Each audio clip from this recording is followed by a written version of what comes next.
প্রিয় দর্শক, আসসালামু আলাইকুম। কেমন আছেন সবাই? আশা করছি সকলে ভালো আছেন। সকলকে জানাচ্ছি মনিহার ট্যুরস এন্ড ট্রাভেলস এর পক্ষ থেকে শুভেচ্ছা ও স্বাগত।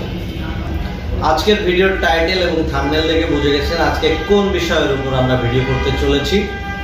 আজকে কথা বলবো ইউরোপের দেশ বসনিয়া সম্পর্কে।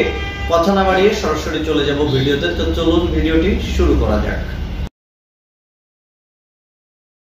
তো প্রিয় দর্শক, আজকে কিন্তু ইউরোপের দেশ বসনিয়া সম্পর্কে কথা বলবো। আপনারা যারা ভিডিও দেখছেন অনেকেই বসনিয়া সম্পর্কে জানেন, যারা জানেন না তারা একটু বসনিয়া সম্পর্কে জেনে নেবেন। আজকে বসনিয়া সম্পর্কে যে কথা বলবো বা যে ওয়ার্ক পারমিট নিয়ে কথা বলবো, সেই ওয়ার্ক পারমিটের ডিটেলসটা আপনাদেরকে মোটামুটি জানাবো।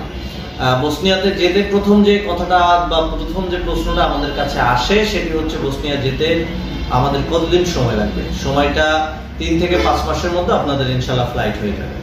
কাজের ধরন যদি বলি, এখানে স্টিল ফিক্সচার, কার্পেন্টার, মেশন এবং প্লাম্বার এবং হেল্পার হিসেবে কাজের সুযোগ থাকছে। যদি কেউ এক্সপেরিয়েন্স থাকেন এই কাজগুলোর উপরে, অবশ্যই কাজের ভিডিও দিতে হবে। এক্সপেরিয়েন্স যদি না থাকে তাহলে হেল্পার হিসেবে আবেদন করার সুযোগ থাকছে। ডিউটি টাইম 8 ঘন্টা, সপ্তাহে 6 দিন কাজ হবে, 1 দিন বন্ধ। বেতন হবে 700 থেকে 900 ইউরো।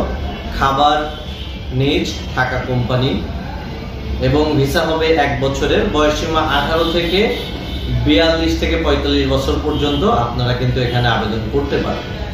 তো ইউরোপের দেশ বসনিয়া বর্তমান সময়ে খুব জনপ্রিয় এবং খুব সহজেই ভিসাগুলো হচ্ছে, সেহেতু আপনারা এখানে আবেদন করতে পারেন।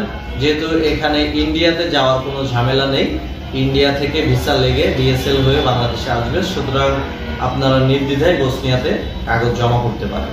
তো সকলেই ভালো থাকবেন, সুস্থ থাকবেন। আজকের ভিডিওটি এখানে শেষ করছি। আল্লাহ হাফেজ।